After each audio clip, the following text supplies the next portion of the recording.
Toronto Maple Leafs remain one of the most exciting teams in the NHL and one of the better teams, but they still need to work on their consistency. Mike Distefano of Locked On Leafs is here to talk about his team and a lot more on the Locked On NHL podcast.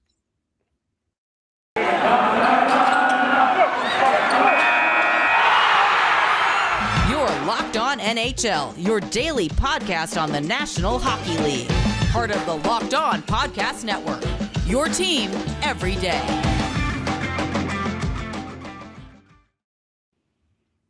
And welcome back to the Locked On NHL podcast. Gil Martin with you as I am every Monday. And thank you for making Locked On NHL your first listen every day. We are free and available on all platforms.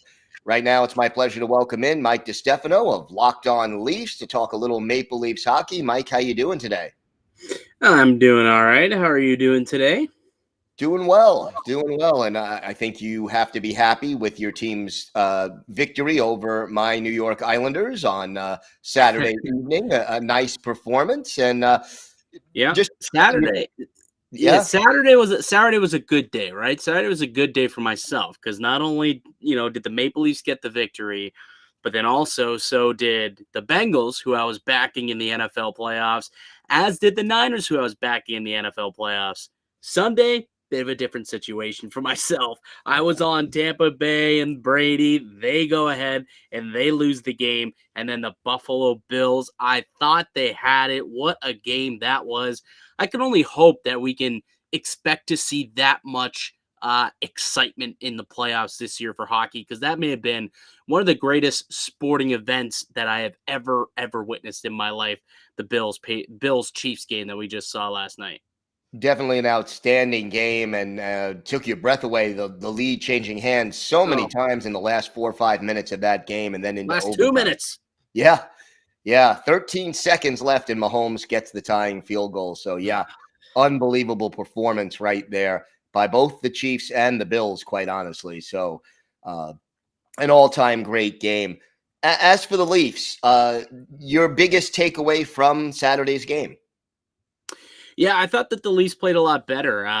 From a Toronto perspective, they needed to have a good response to the game against the Rangers. They got called out by their coach, Sheldon Keefe, for being soft, and they kind of were. Now, the Rangers are, a strong, heavy team. Guys like Ryan Reeves, Kevin Rooney, like they've got some heavier, bulkier dudes out there who can throw their weight around.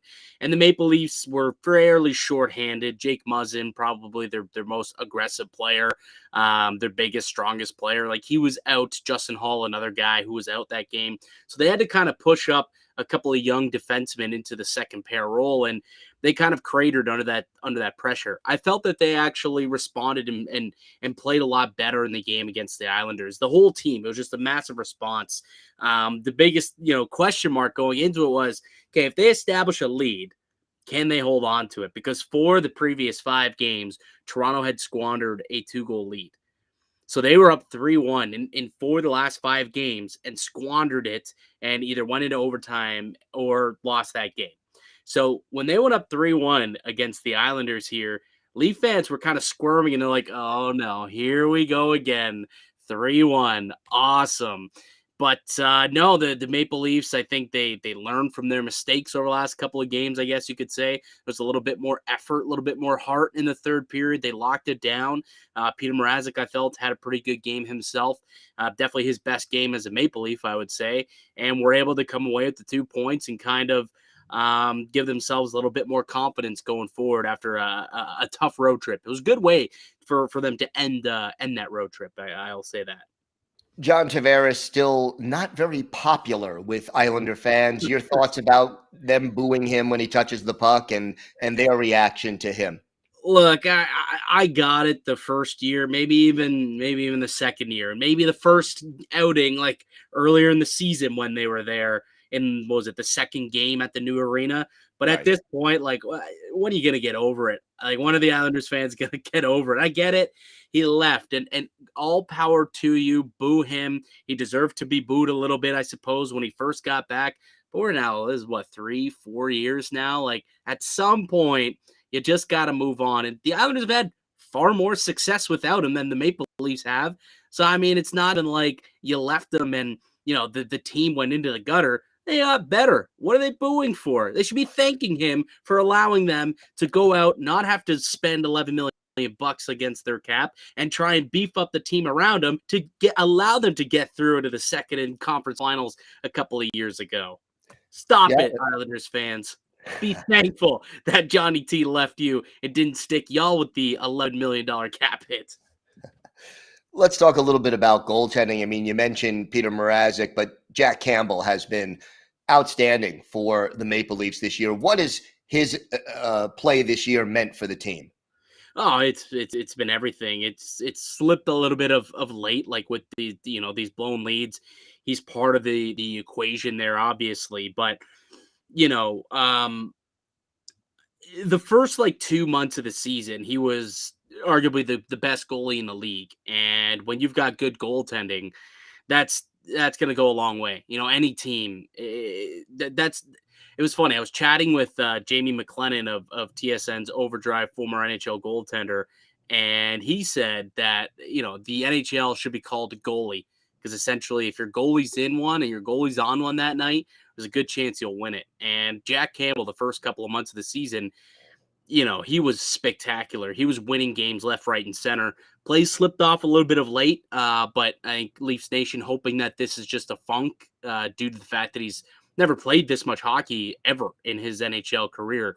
So hopefully, he got the night off against the Islanders on Saturday. Peter Mrazek got to come in, played well in his absence while he sat on the bench and kind of collected his thoughts after a poor game against the Rangers. And now hopefully up next, they're taking on, why am I blanking? Anaheim. I believe. Yeah, Anaheim on Wednesday. The assumption is Jack Campbell will get the net, go mano-a-mano against fellow countryman John Gibson on the other side, and hopefully he'll have himself quite the outing and get back to that Vezina caliber player that he was earlier in the season. The Maple Leafs in the thick of the competition for, first place for a good playoff spot, but Boston not far behind them also. So kind of, in the middle of it. What do you think this team needs to do at the trade deadline, which is now, it's getting closer and closer as we head through this part of the season? Yeah, I mean, you're a New York guy, so I know that you probably are also following what's happening with the Rangers. And, the Maple Leafs were exposed in that game for having a bit of a thin blue line. Both Muzzin and Hall were out, and those guys bring a different intangibles to the game that the Leafs just don't have depth in. And I think that's what they need to add. They need to add, first and foremost, a someone to play with Jake Muzzin as a shutdown defenseman, a top four shutdown guy who can comfortably play on the right side. And if they can even go out and get another kind of third pair rugged type of defenseman, that would also help. They just need to build depth, and they need to get themselves some guy who don't mind throwing their weight around, blocking shots, playing, a heavy style of hockey, making it difficult to play in front of the net. You want to go and park yourself in front of the net, Ryan Reeves? Well, we're going to have a guy who's 6'3", 220 pounds, cross-checking you in the back. You might not want to go there as much anymore. And I could say the same to the guys over in Tampa. Kucherov in the playoffs. You want to go to the net? Or, talk about Braden Point. You want to go to the net? Cirelli, you're going to take a couple of hacks and whacks from these bigger dudes. Because right now, there's a little bit too much smallness in guys like Sandin, guys like Dermott. They're getting bullied a little bit. Not to say that, they need to go out and get those guys, those mutant type players.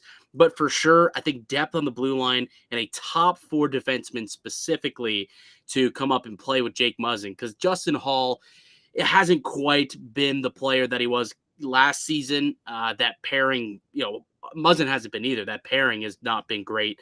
Certainly nowhere near what was expected of them. So I think if they can get another kind of defenseman to come in, Scott Mayfield is a name that I've been tossing around a little bit in my head. And I'm curious if you could kind of, talk about if the Islanders might be interested in selling off some pieces as they're kind of not really in the playoff hunt at this point in the season. And if Mayfield, you think, is a guy who might be available. I'm not sure if the Islanders fall off, if they're not able to put a win streak together and get back into the playoff hunt by the time the trade deadline comes, they will probably look to sell some players. But I'm not so sure Mayfield would be at the top of that list. I think that Toronto would have to sort of bowl Lou Lamoriello over a little bit in order to make Mayfield available because of his size and because of his experience, and that the Islanders don't have a lot of blue liners behind him. I mean, they've already lost Nick Leddy in the last year. It would be difficult for them to trade him off unless they get some kind of defenseman in return. But again, bowl over Lou Lamoriello if the Islanders are out of contention, and anything is possible.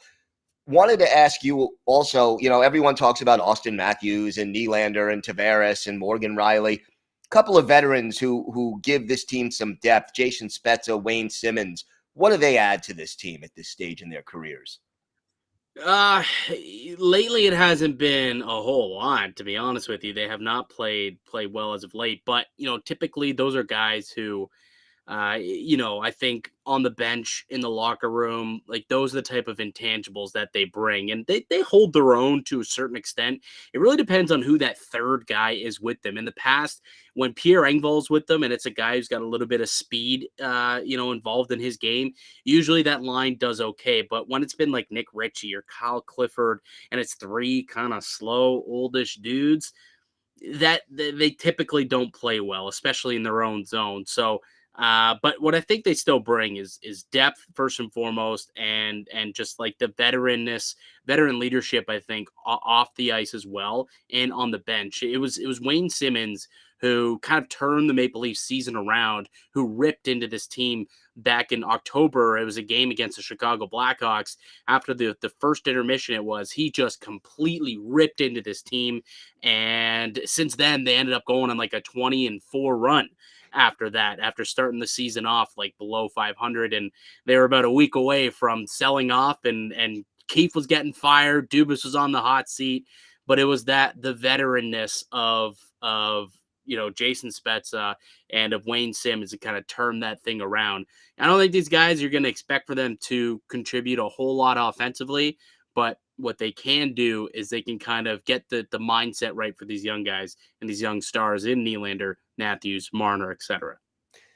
Mike, why don't you tell our listeners and our viewers where they could find the podcast and where they could find you on social media? Yeah, you can find the podcast wherever you get your podcast from, Locked On Leafs, and find the Locked On Leafs on Twitter as well. That is at Locked On Leafs. You can follow my personal Twitter as well, at Mickey_Canuck. All right, Mike, thank you so much for joining us today. Thank you so much.